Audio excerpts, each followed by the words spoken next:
617-282-0685. 617-282-0685. All we say to America is be true to what you said on paper. I wish that I could freely dream and be judged from within, haunted by a power that cannot see past my skin. My views are viewed as ignorant, my truth always denied. My history is shrouded in a spider web of lies. Isn't this America?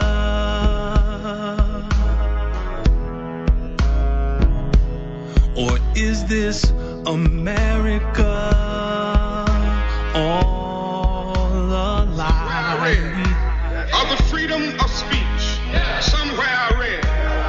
Of the freedom of press, somewhere I read that the greatness of America is the right to protest far right. How can I pledge allegiance to a country built on lies, or raise my children to believe they're equal in its eyes? My leaders are assassinated for speaking their mind. So justice never tilts my way. I thought that she was blind. Isn't this America?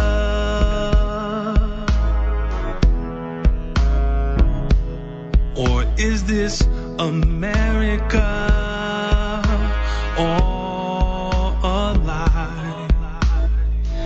Well, I don't know what will happen now. We've got some difficult days ahead.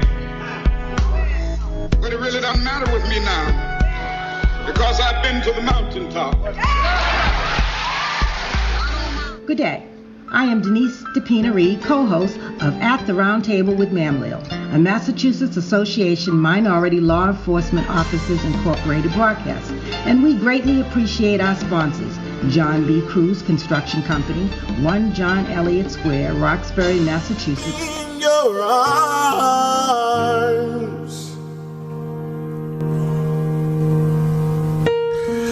there is a God in heaven who loves me,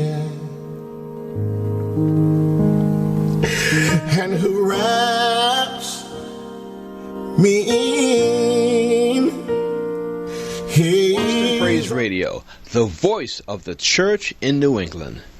The views and opinions expressed by the following paid program are those of the program producers, and they do not reflect the views and opinion of Boston Praise Radio, its staff, or management. Hi, this is Mike D of the UA7 Gospel Countdown, Urban America's 7 biggest current songs and more. Join us in fellowship with our broadcast on www.bostonpraiseradio.tv, Roku TV, and WBPG 102.9 FM radio. These TV and radio networks are all coming out of Boston. Radio and TV that cares about Boston and beyond. This is yours sincerely, Mike D of the UA7 Gospel Countdown. Tune in and be blessed. This is Renee Wise, station manager for the Boston Praise Radio and TV network of 30 radio, TV, social media, and internet stations.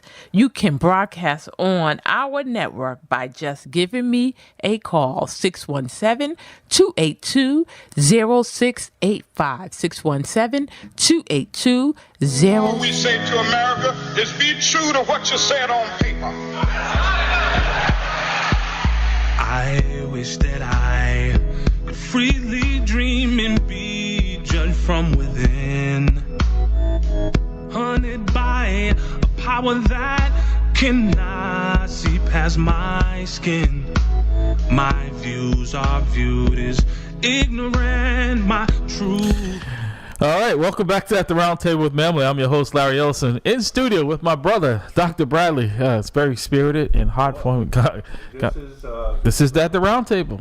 Absolutely. That's why we have it this way. Absolutely. You sit around, you're having your conversation. Wouldn't want it any other way. You know, good food for thought. That's right. And if you want to be a sponsor of the broadcast, you can give us a call at 617-282-0685. 617-282-0685. We're going to be proud to be announcing shortly. We have a new advertiser. One of our guests that was on our show is Really? now going to be sponsoring. That is great. The broadcast. So, That folks, is great. We want to thank MAMLEO because you cannot get this type of engagement. You cannot get this conversation anywhere else on a Saturday morning. Anywhere else legal, anyway. There you go. We wouldn't do it any other way. We wouldn't do it any other way. Right? We are cops, you know. Yeah. Retired and active. But still, we're law-abiding citizens. Yeah, exactly. But this is critical information. And this platform is absolutely essential because you will not get this anywhere else on the dial. No. And so we need to cherish this resource and support this resource. Imagine if we had this type of dialogue on Monday through Friday, so people could hear it every day, and that's what it's really the repetition, the consistency. You know, like I said, once a week is not enough to reach the people, because folks, there's a different type of people that are up on a Saturday morning than there are during the week. People in their cars, drive time, and the word spreads. It's a lot easier to turn something on every day than to remember on a Saturday morning. But we're going to do what we can do.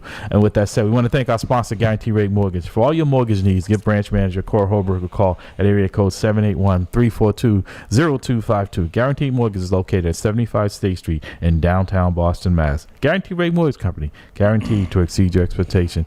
Jamal, are you still with us? Do we have Jamal still? Yes, I am. So Jamal, you heard that passionate and emotional, that impassionate and emotional plea from Priscilla Flint.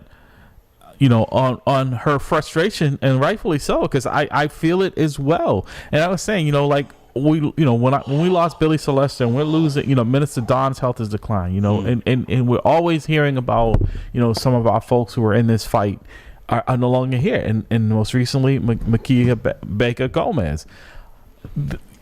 We only have a small amount of time. We're dead longer than we're alive. And yet, good. Well, I was just going to say, y'all are in a church. Let's have a little church moment. Because literally, like, hearing that from Priscilla, hearing the pain and the loss and everything, that stuff brings tears to my eyes as well. I'm sitting here trying to keep it together because I know it's raw. Yeah. Go ahead. I'm sorry. I didn't want to interrupt you. Go ahead. Then I had to laugh because I thought about the last conversation Mukia and I had, because she used to be on my butt. And, and I think back about the spirit and everything. So it goes back and forth about being sad, but also happy and glad. Like, Mukia was a very vibrant spirit. You know what I mean? Yeah. She was a firebrand. You know what I mean? But yeah, and so that's in many ways that's how she and I connected. But what I say to that is what Priscilla talking about, and feeling as though all this is. How can I say it? I don't want to be disrespectful to any people. To me, this is the failure of what has happened in the black organizing community in the city of Boston. Because what ends up happening, in my view, is that we don't have anything that replenishes the well. We have a well, we drank all the water's low, and we never thought about any type of replenishing of the well. And even though it's been a point of discussion over the years, and there's been attempts and all this, but now... Everybody, this is a public service announcement. And I knew people in my family that had what is called the sugar at the time, but now we know it as diabetes. And I was having the experience of diabetes some 20 years ago. And in my experience with diabetes, and I'm not going to discuss any other organizations, but I will say that one of the major organizations wasn't doing enough with regards to diabetes in the African American community. Similar to what happens with historically white universities, we had to build historically black universities to address our own need. And when I started looking out some 20 years ago about diabetes, I learned that, the organization that was established to address diabetes actually was formed back in the 1930s. And in the 1930s, there was legal segregation. And they had this segregationist approach to diabetes and addressing diabetes, particularly in low-income and African-American communities. I said, we got to do something different, and we have to establish our own organization. Now we have to go into the sincerity or the actual merit of our attempts. Right. Because what has ended up happening is that black organizing, the black movement, black revolution, whatever you want to call it, has become now so convoluted, so disjointed, because, in my view, of lack of principles, lack of accountability, lack of any overall structure that could bring us together cohesively. And then the expectation is that we're going to have unity without a conformity of foundational principles. We're lost. We're in chaos. Right. No, we're in a crisis mode, and that speaks to that, because even like relationships like you and I have, Jamal, they're not supposed to happen. But the reason why part of that is because of your relationship that you formed with people like Billy Celester, right? You don't have a distrust of police. You have a distrust of bad police, right? And it's like all of us should. It's just it's no different. So you find we have more in common, right? We both want to help our communities. We both understand the need in our communities. And so we partner together to try to address what we can. Just like I do that with other folks. And if people have a criminal behavior, whether I was a police officer or not, that's not something I'm going to involve myself with. But what I'm seeing is I, just like Priscilla was saying, I've kind of thrown my hand up. It's like, you know what? I'm going to continue to try to do what I can to try to help. But I'm not going to, I'm not going to give all my time and see nothing return for the investment. That's just insanity. We're going to grab this call. Jamal, stand by. Good morning, caller. Welcome to the roundtable. Is she there? You got her? Yeah. Priscilla, you there? Oh, yeah, I'm here. Okay. Yeah, so like I said, I don't know if you heard what Jamal was saying. He felt the same emotion I was feeling. I feel your pain, and it was, like I said, trying to keep it together here on the broadcast. But that was a very emotional. I don't know how you can hear what you were saying and feeling and not understand, right, the pain that you're going through because someone who you love and you've just lost. That we have all lost. That Jamal was saying, I've had many encounters with Makia, and she's like that mother figure, someone you had respect for, and you wanted to make sure that person, that she was okay. And you see the work that she's done, and she's left this earth, and we're still don't have people, not because she'll never be replaced, but people who are willing to step up and give just a tenth of what she was giving. Like I said, she was preparing for another community event, trying to help our people to the end. Yeah. Yeah. And I'm telling you, when I say my heart is broken, my heart is broken. I've been working with Makia over 30 years. I met her working on Gary Saunders' campaign. My brother Kenny, introduced me to her. And we have been friends ever since. We have worked on many campaigns together. Every organization I was a part of, Makia was a part of it. I just, it just hurts so bad, And then for our community to be going through what we're going through with this school movement, with the school committee, with the deed restrictions, with the 400 units that 400 parcels that she wanted to give away because, but they were stolen from black people. There is so much that she is doing that I don't understand why we as community don't see it and don't understand it and won't stand up. Right. And if we don't stand up, if we as black people do not stand up and come out and vote, then Well, they always say you get the government you deserve, right? To that point, look, Madison Park, if you really, and where the people stand, right? T. Michael Thomas has been trying to give him the piece of land there at Townsend and Warren Street, right? They gave him no resources to try to put that. Now, that would have been a new structure. If you wanted to put something in the community, right, that was going to address that aspect of it, right? The vocational part, that would have been a good investment of that $50 million, right? To put that there, because the enrollment in Boston Public Schools has declined. When I first started working in there, it was 75,000 students. We're down to about 47,000, and the truth be told, it's probably closer to 46, right?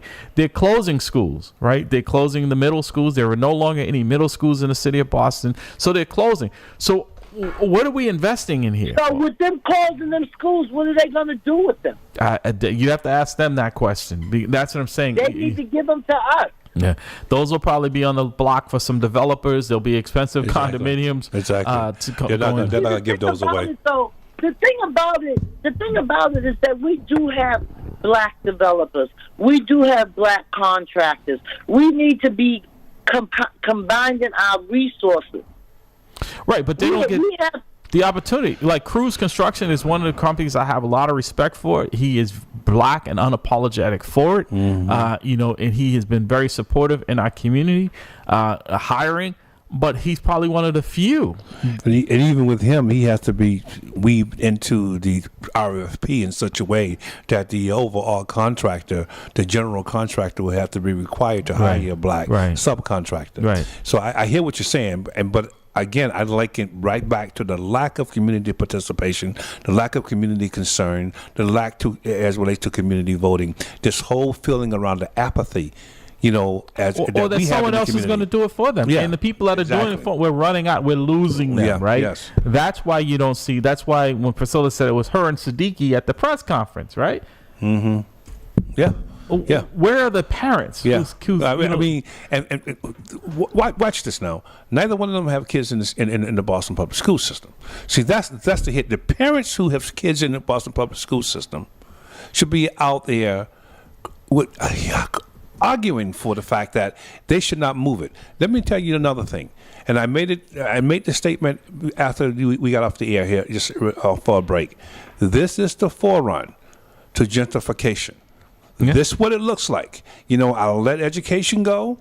I will let crime go rampant, and so the value of the homes are depressed. Mm-hmm. And so now people who are owning the homes for generations will be willing to sell them to investors, and they will sell them to people who do not look like you and I.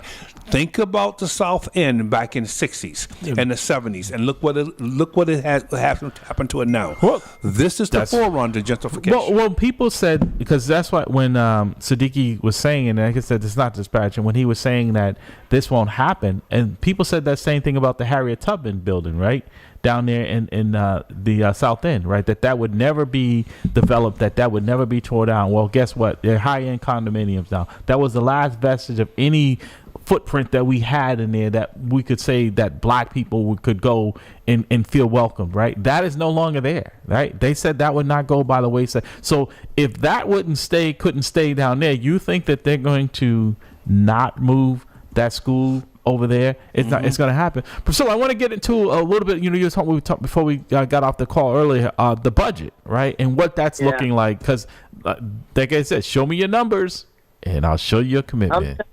I'm telling you, it's when I saw this budget, I was floored. I have it here. I just got to move this mouse over here because it's a 72-page document, right? Mm-hmm. And City Council Tanya Anderson broke it down. Okay, and that I can send it to you. Pastor Hobbs has it because he's part of the block. All the block members have it. And the bottom line is we need to look at this budget, go through this budget, and figure it out how we're gonna work within this budget. But we need to know what's in the budget. Yeah. And the fact that Michelle Wu is giving all this money to Chinatown, all this money to Charlestown. I mean, the way it's broken down is like It's unbelievable. Boston Public Schools get 34% of the budget. Public safety, 60%. Mm-hmm. Pensions, 9%. 41% all other expenses.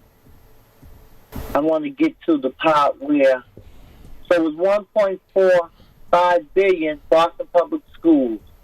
That's increasing by 5%. Projected increase of city services such as police, fire, public works, housing, and other central funds, $67.8 million. The housing cabinet is growing by 13.6, including $4 million investment in quality pre-K seats for 350 students. That's $12.4 million. An additional $1 million increase for library personnel and community libraries. That's 1.3. Okay, so I just want, because we've got some calls on the line I want to get to. So again, the crux of it is that the budget is increasing, but our situation is not getting any better, right?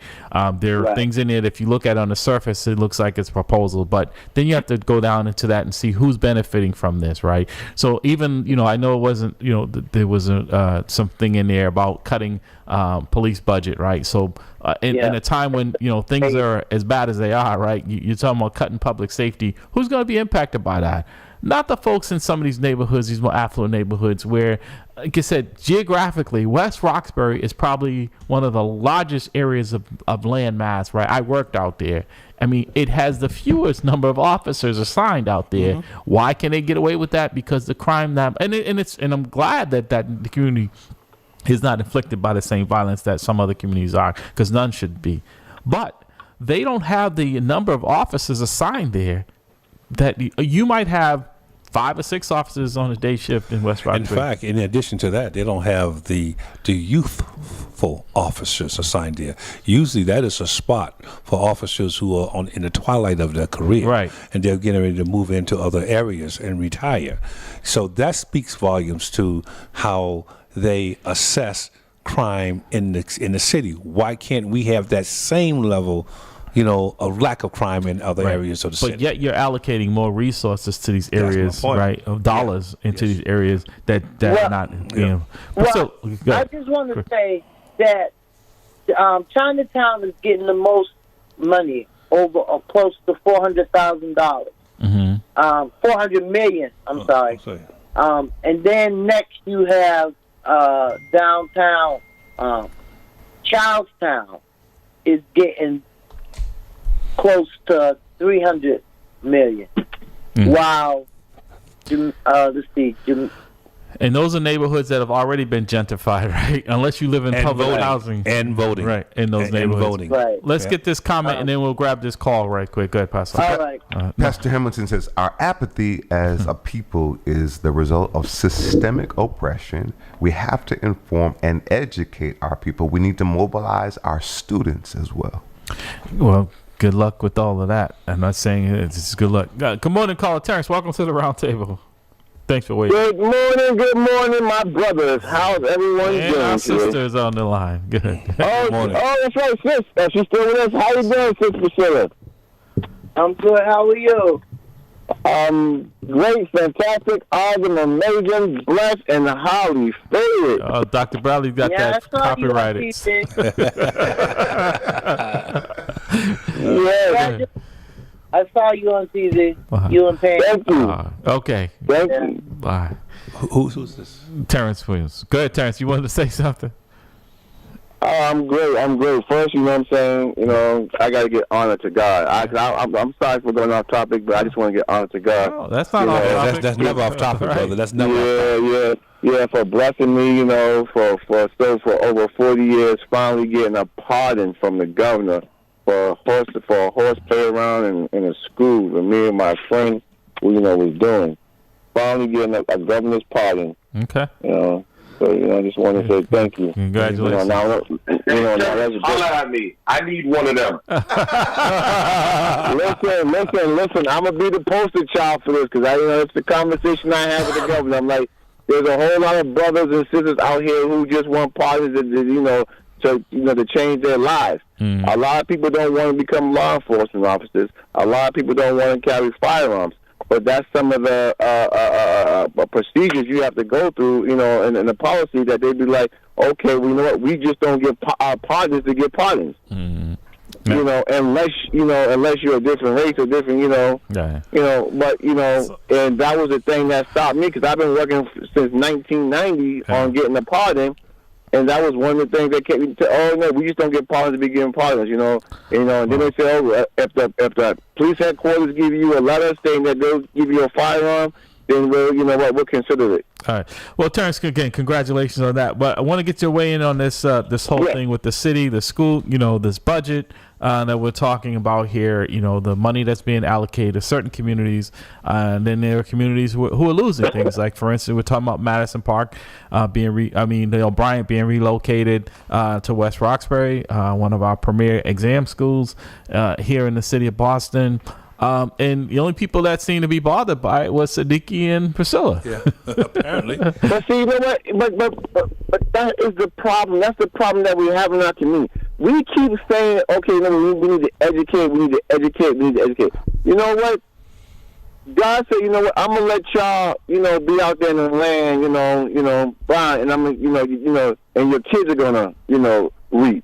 That's what we need to do. We need to just grab these kids who are fearless, who are out here, who are working, because it seems like the parents don't care about their own kids. You have people who don't have kids in the school system out here fighting stronger for other people's kids when they're just sitting home like, okay. Well, I think they're not going to be happy. A perfect is Dr. Bradley and I both drove into the city today. Why? To try to educate, to try to engage with folks and try to help uplift them, and also, but to empower them to help themselves.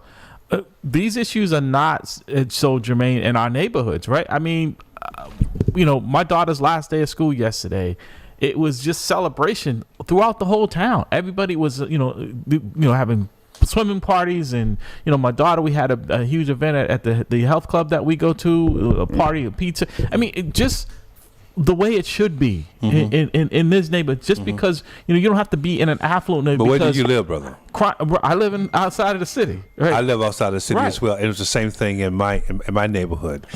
So we don't have the issues that they have in the city. But here's the thing. Here's the thing, my brother, and I'll let you weigh in.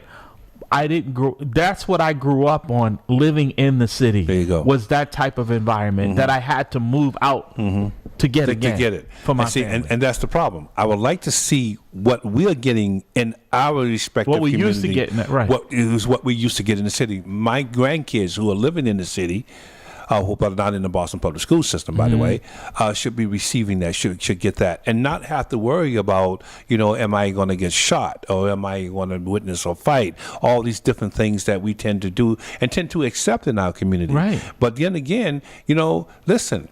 We are, and I agree with what the Reverend just said. Is around around conditioning, around the fact that we, as Black people, don't want to disturb the apple cart. Yeah. Don't want to make people uncomfortable. So we'll let someone else do the fight for us while we reap the benefits. No question. We have to get out there. Everyone have to engage in the fight. It shouldn't just be Siddiqui and Priscilla. Right. It should be numerous Siddiquis and multiple Priscillas. But we have gotten conditioned to letting someone else do it for us, right? Yes, we have. And we're running out of people. Because we don't want to disturb the boss, or we don't want to disturb the master. We want to reap the benefits from it, right? And it's no different. Like I said at MAMLEO, many lawsuits I filed, and most recently, $40 million the state has to pay out, right? A lot of people who thought I was crazy, who wouldn't even speak to me, are now congratulating me because now they're going to benefit. I get that. You're going to challenge the system. You're actually going to do that. Right. You're going to make all that. They're going to come after all of us. Exactly. Now that it was successful, like they say, victory has 100 fathers. Defeat is an orphan. Right. Well, MAMLEO today is a proud parent, but that's because of the advocacy. But that's because of what I was learned under the Billy Celestes and other folks who were willing to stand up for our rights. But it would take more than one person to advocate for the masses. It's take the masses to advocate for themselves, Larry. If you're really going to get things to change, Mayor Wu will change. If she came to that, she's made to change. Yes, if she would have come to that, that press conference and saw, a sea of black faces saying we want our school in our community, that would change. But this is where I was saying, Priscilla, and I want to get, before we grab this other call, I want to get you to weigh in on this, because I know you were advocating. I want to hear the other callers as well, Jamal. It's the people are advocating. In matter of fact, they voted for an elected school committee. That would have a huge impact. And as I alluded to earlier, why aren't people asking the NAACP, who are coming here in July, to weigh in on this most important matter of education? Larry, I don't understand that either. That doesn't make any sense to me at all.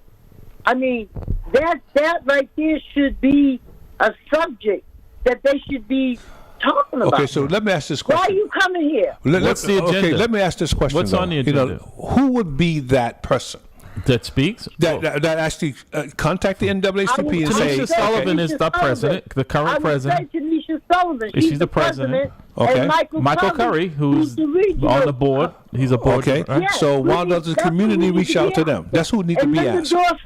The same reason why they don't contract with them or something. Right, is why, because the community doesn't reach out, and there's no political price to pay for being attentive. See, the thing about it is that's why we need an organization like the Block. We need to bring all these organizations in together. And there's a way that we can do it if we can get them to agree. There's a way that you can do it, that these organizations can be aligned with what the type of work that they do, and then when they're aligned with their organizations, then all the all the housing organizations come together, all the jobs organizations come together, all the education organizations come together, all the public safety organizations come together. All those groups come together and form one big group. Like you said, if there hadn't been a bunch of folks out there, we would be getting a different reaction. Right. See, here's the thing. Here's the thing, Priscilla and Jamal. I'm get this call from Dick, and then I want to bring Jamal in. Is that, there are states that are have passed laws to disenfranchise, to limit our voting right. And the sad part is that they don't need to pass laws here. We're doing it to ourselves. We're doing it to ourselves. We're disenfranchising ourselves with a right that other people are fighting to try to keep. We have it and won't exercise it. Dicko, I wanted to hear from you, and then I'll bring Jamal in. Yeah, for the educational piece, over a century ago, we as black people did our own homework. We educated ourselves. We didn't need any outside influence, i.e. the white establishment, to educate our own kids in helping us become better citizens, knowing how things work. But through integration, which is one of the worst things that did happen to black people, this is the results that produce out of it. Also, when it comes to black people, let's face it, I'm going to call it what it is. Some of us, not all, but some of us have been so intellectually lazy, politically programmed to fall for a Democratic Party that has done nothing for us for 6 decades now, and conditioned in knowing that we're just a bunch of people who just became consumers and now producers like we used to be. Yeah. Well, maybe here's the thing too, Dick. If people stood in line to vote, they wouldn't have to stand in line for handouts, right? That's well said. Right. That's well said. Right. So that which line do you want to? Which line do you want to be in? The one that usually voting, if people are doing what you need, there's less time you're going to be staying in these other lines, right? But if you don't, Jamal, Jigga, stand by. Jamal, want to hear from you. You've been quiet. Look, I don't know if y'all have ever done anything where you were committed to it, but you were just doing it wrong. Let's say you were trying to work out, and you were trying to, get buff, but you didn't know until somebody else told you how to isolate or whatever it was and do the proper workout for what you were trying to achieve, because you just had no idea. Your spirit was there. The motivation was there. You just didn't know what to do. So I think that for our community, a lot of what we suffer is, it's not a lack of passion. It's not the fact that our cause is not true. It's the fact that we are consistently stuck in using methods over and over again that do not work. But see, right. But let me say this tomorrow right quick. Your analogy is spot on. But here's the thing: it's like you just said, is that you were already trying to do something, and someone had. These folks are not trying to do anything. So at least like that gym analogy you use, I think is perfect. Is that you were trying, and somebody said, "Hey, if you want to, focus on your biceps, you need to do this. You need to do this." They saw you already trying. How many people can you identify that are trying to make a difference that you can go and now apply to what you just said is assisting them when they're not even trying? They're like, what are you talking about? I'm not doing that. Okay, so this you're saying, I don't think that in Boston we're not short of organization. All right? And just to Dick's point, like what he said, like we waste a lot of time with the Democratic Party or whatever, right? But I think overall, just as a community, we're focused on, I think, a lot of the times the wrong thing. We have a bunch of organizations that are focused on this, that, the other. To Priscilla's point, if folks all came together, great. Like a guy like myself, I'm willing to come together. What are we coming together under? What's the foundational structure? Who's in charge? What's the hierarchy? What are the rules? And so on and so forth. So there's a lot of basic cleanup, I believe, that has to happen in our community before we can actually achieve this Shangri-La that we all talk about, this thing that is supposed to be unity or whatever. We got too much, crap in the game, I think, quite frankly, before we can even begin to get there. We have too many different people focused on different things. Some are trying to get the bag. Some are trying to enhance their own self-image and whatnot. And we don't have any foundational principles, rules, accountability. If somebody violates, they get suspended, they get kicked out, they get silenced. So there's a lot of stuff there that we got to figure out. No, to that point, like I said, and Terrence, I want to hear from you. I don't want to be in charge anymore. I don't have a problem being part, but I will not be a part of something that's going to waste my time. I don't have unlimited time any longer. It has to be laser focused, and it has to be an outcome. What's the outcome, that we're looking to get here? Not just coming in. We all know we can sit there and we can gripe. We have these gripe sessions, right? But what's the agenda and what's the outcome? I just don't see that type of organization happening in a way that is bringing more people in for the same cause. We don't find one issue and focus on it laser and then move on to the next. We're live in silos. We want ours to be the most important instead of working together to try to go at them one at a time. Terrence, Dr. Brady? No, go on. You can talk. I'm still formulating my answer to your question. Terrence, you still there? Terrence might not be there, but okay, now that I have it. Right. So one of the things I think we need to do better is what the elders from our generation before us did, was share information with us about what the fight was all about, i.e. Billy Celesta, John Wells, and people like that, as it relates to policing in the city of Boston and what they had to go through. Because I think the youth is extremely energetic, and they have this careless attitude, that I think could be useful if it's actually corralled and used correctly to eradicate the issues that we're going through. So I think it's important that we educate the youth about what we have been going through during our lifetime and what is waiting for them. Right. Because. But how do we? I'm gonna say I'm apologize. How do we do that, Dr. Bradley? Because I think you're on target because there seems to be such a disconnect. Yeah, I think there's places, grassroots organizations in our community that we can do that. I think that we need to get them more involved in meetings, and get them more involved in platforms like this, so we can educate them and then let them actually, because they have the energy to do it. Priscilla has been doing that with the Marcus Garvey. Priscilla, I want you to Dr. Bradley, because he's talking about what you've been trying to do, but it's probably not as many people, young people, that are involved as you probably need to lead that charge. Fair to say? Right. So it's called Marcus Anthony Hall Education. Okay, I don't know why I always get it wrong. Okay, Marcus Hall. Okay. And we've done our third cohort. We just graduated 10 students last week. Okay. A couple weeks ago.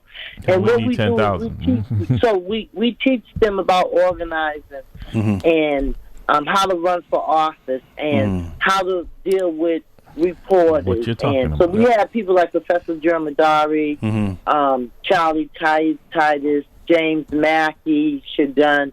We bring these people in and they speak to the students. So we are actually getting ready to meet with the school. We're getting ready to meet with BPS next week. Good luck. To see if we can come up with some type of partnership or something. Okay. And our cohort starts in September. Okay. Our classes are going to be held at Roxbury Community College. Okay. So in addition to that, sister, not to cut you off, but I'm over 60 and it doesn't reside long. So I want to make sure that I have this. In addition to that, you have to also talk to these students about, how to move forward as it relates to, organizing, and as it relates to, the issues that they're going to get from the other side, how to respond to that, in such a peaceful way so that they're not using the criminal justice system to annihilate or silence you. You know what I mean? I think that's where the issue is. That's where the solution is. It's got to be in our youth, because we have a generation of people of color, black people, who will sit there and just say, okay, you fight my battle and I'm gonna live the results. King sacrificed his life, but I'm still living. Right. You know what I mean? And I'm living better.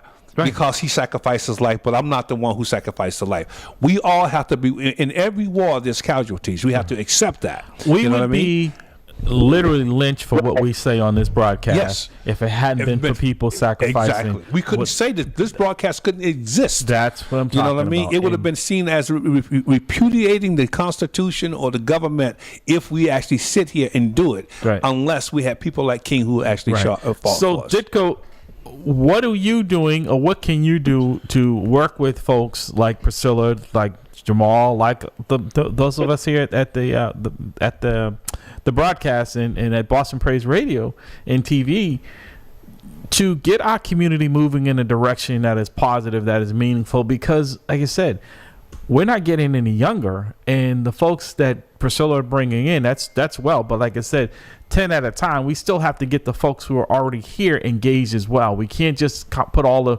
that burden and that weight on our youth, because they lack the experience as well. Well, we plan on increasing our numbers, and we got some plans. We definitely have some ways. We're also partnering with Not On My Watch Mentoring with Devon McNeil. We're partnering with him. We also are partners with Madison Park CDC. We're getting ready to start moving. We have our office. So, Priscilla, I'm going to go to Ditko because I want to know, how can he help you with what you're doing? How can all of us help to increase those numbers? Because we need to increase. We are in a crisis mode. The other side has galvanized. They have said they have their leader, regardless of how criminal, how reckless, how irresponsible he is. They're sticking with them because he has in their mind their best agenda, their agenda in mind. Yeah, we have to have that same, not the criminal aspect of it, but having that same mindset and tenacity. Has that same level of tenacity, regardless. Making sure that your eyes is on the prize. They're doing it with DT. They'll excuse whatever he does because he is addressing the fears that they have. How do we get people involved? And we will stay focused on that individual, that one individual or multiple individuals who actually have our best interests in mind, and we'll stay focused on that. See, that's what I'm saying. We need a significant victory. We need someone in this mayor's administration that they have always said no to in a leadership role that we know will be accountable to us. That's what worked for us. This is not a reinvention of the wheel. No. Billy Celeste, for instance, was that person in the police department. Jeep Jones was that person at City Hall. We don't have that. Well, what we do today, though, Larry, is that we look at, does he look like me, or does she look like me? But not really the character. They say all your skin folks ain't your kin folks. You can look like I am. You can be as almond black as you, as coal black as me, but you still have the character. Is the character there? That's right. You know what I mean? To actually be a champion of the cause for the people. Well, listen, Dr. Bradley's going to bring you guys home. I've got to run out of the studio, but Dr. Bradley's going to finish the broadcast with you guys. I want to thank everyone for listening out there, and God willing, we'll be back back here next weekend. Dr. Bradley's going to take. Well, I'm going to be in Aruba, though. Oh, okay. I'll be here. I mean, I have to take the. I got to do what a brother got to do. What a brother got to do. Okay. So then you get the last 15 minutes. Yeah. So you can go because I'm heading after I leave here. I'm heading to Aruba. Well, I'm Dr. Bradley. I got it, Larry. You be blessed, brother, and have a blessed day. So to continue our conversation, Priscilla, so what do we do to get that and support that individual or a group of individuals who will be able to take our cause and move it forward? So you asked me what will I do? Yeah, what do you think? What is the plan in your mind? What should we do? So what we want to do is we want to continue to train up these young folks, right? Okay. Get them politically active. We want to take them to City Hall, take them to the State House, teach them how to write testimony, right? We also want to give them, show them how to create resumes and create bios. We want to we want to create a pro. We want to work with them around telling their own stories, documenting their own stories. We're going to be partnering with Boston Praise Radio, the American Broadcasting, and we're also going to be partnering with GBH and BNN. So we're going to be going around with our young folks, showing them how to filming these projects and stuff that are out of compliance, and documenting it so that when they have the Beck meetings every week, they can see all these projects that are not in compliance. I'm going to make a suggestion, Priscilla, because I think this is also this is a key component to what you're doing. And by the way, I applaud you for what you're doing, because I think that is the answer to our problems, to make sure that the youth is actually engaged and the youth understand what we're going through. But I also think that another part of that would be working with or talking to the individuals who actually set the school curriculum in Boston around civic education. Do we have, because one of the things that I noticed it in my own community, is that there's a severe lack of civic education in the high school or middle school arenas. And I think that leaves way to stupidity as it relates to civics, as it relates to governmental functions and the purpose of government for generations of people who are now coming in to be adults who are voting and don't understand what they're voting for. So I think a part of that, understanding the agenda, understanding what our agenda is about, and making sure that we push it, to also have an individual who's well-schooled and well-educated in what is the function of government and how government function. That's just my hit. That's my hit. Well, I appreciate that, because we need all the help we can get. But I think I'm looking forward to our next cohort, because we will be in a different space, and the fact that we'll be at Rochester Community College is even better. And we will be doing some other thing, you know. Okay. We will be putting on little mini Yajama mocks, you know, where we have vendors come and sell their wares and stuff, you know. I hear you. We have some plans to do some things, and we'll also be this summer. My youth will be out here door knocking, getting people registered to vote. They also will be at the malls getting people registered to vote. We'll be doing phone banking. We just have to make this an effort of get out the vote for all summer. We can't make it a weekend thing. It got to be from now until September. And I agree with that. And that's the key, is that we just can't just stop it and say, okay, now we have started this. Okay, we'll see if it's going to get a life of its own and kind of move through osmosis. You know what I mean? We have to actually continue to, make sure that we keep our hands involved. I want to speak with Jamal. Jamal, are you there?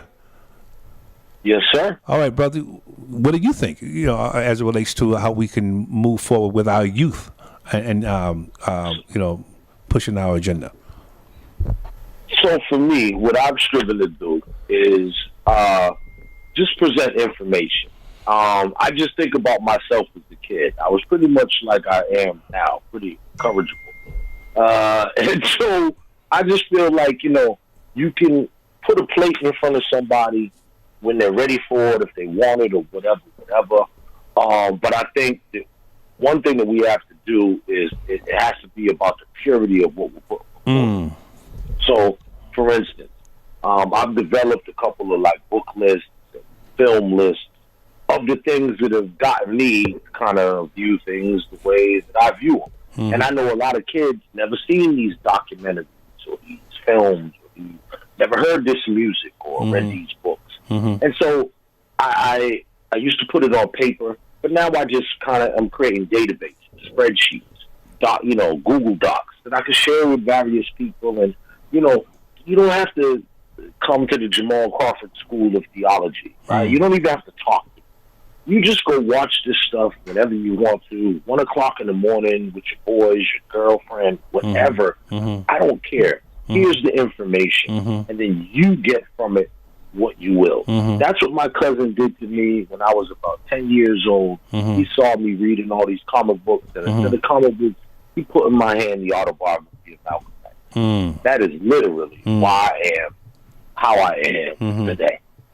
Because the next thing I did was got on my little bike with the little, the little frilly things that used to hang from the handlebars. I remember those. And I drove down.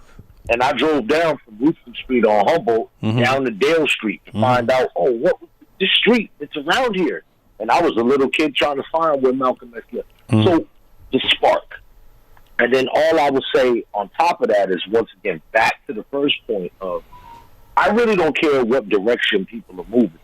We just have to make sure that what we're attempting to pass on is the pure and the real deal. Yeah. Because otherwise, a lot of these kids are spinning their wheels. And right now, what I see from a lot of this generation, young generation, they're getting off into a lot of sloganeering and, saying cute little phrases, bippity bop, but there's no real basis behind. Like a bunch of these people I've talked to about reparations, and they really don't understand that reparations. But God bless these people. I don't want to hate on them because I want young people to be involved in reparations.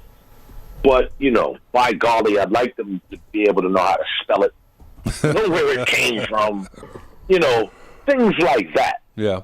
And I think that right now we're doing a lot of this kind of fake it till you make it. So everybody's a super black revolutionary now. Yeah. But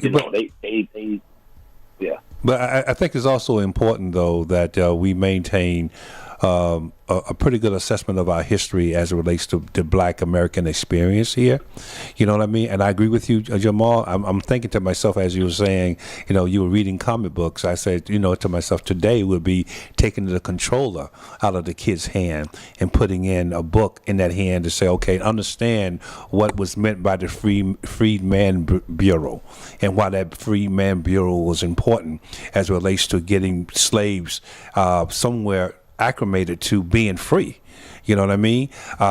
Making sure that they understand, at a point, and all throughout the time of history when after the slaves were free, there were a push not to educate black people, but black people educated themselves. They didn't look to the school system to actually provide the education. The black community educated itself. You have black communities that were created by black people, that was important, like Mount Bayou in Mississippi. Places like that. So you have to know your history. I think it becomes important because the system that we're living in today will project that we have not made any contributions to it. We're just receiving and taking from it. So I think that I'm sorry, go on. No, and to your point, so locally, like I'm a kid of the MAMLEO school. Once again, back to that merger of the Black Power movement along with the Black Arts movement and whatnot. Now, anybody that been around Miss MAMLEO, she wasn't playing. I got my knuckles wrapped for being rambunctious. You know what I mean? But we were in that school and, learning drama and sewing, seamstressing, and seaming and whatever it's costuming and cooking and dance and all these things. And my point is, we were not getting some bootleg version. We were getting the best of the best. Right. So some of the analogies I've used before is, I went to school, MAMLEO, the Harvard School of Science and Technology, when I was in high school. I took an aviation class. But now if we were going to form a school What, am I supposed to teach aviation? No, brother. We better find somebody who's an actual pilot. Yeah, exactly. Right? Who has flown? And that's the problem. Yeah. Who has flown jets and have hours of flight? I hear you. Yeah. You see what I mean? Yeah. I know a little bit about guns. I know a little bit about public safety. But who should teach the class? Me or you, Dr. Bradley? Yeah. Probably should be me. You see? Yeah. Yeah. And I defer. Yeah. Well, I want to bring Dicta in. Dicta, are you still here? Yes, I am. Yeah. So, what are your thoughts on sharing information with the youth and making sure the youth is ready to push that project, our agenda? Yeah, I want to push back a little bit what Javon Crawford said. That in life, there's always two choices. Now, you can either take the information or you don't take the information. Let's be clear about that. Not every young kid is going to take every information that Javon Crawford is going to give to them or present to them. They either take it or they don't. I want to get that out the way. Number two, black people have got to have back to what is called, or used to be called, a code of conduct. And a code of conduct is that black people know what's in our best interest and that we use the practices and actions taken to make sure that we stay on that code of conduct. And for so many years, for too long, black people have lost that code of conduct. And even though Martin Luther King, Malcolm X, Medgar Evers, and a lot of black people who died made the ultimate sacrifice for people like us to express ourselves in a positive, productive, healthier way in making sure that we can have future generations to make sure that they can put their stake in the world or make the world better from this miserable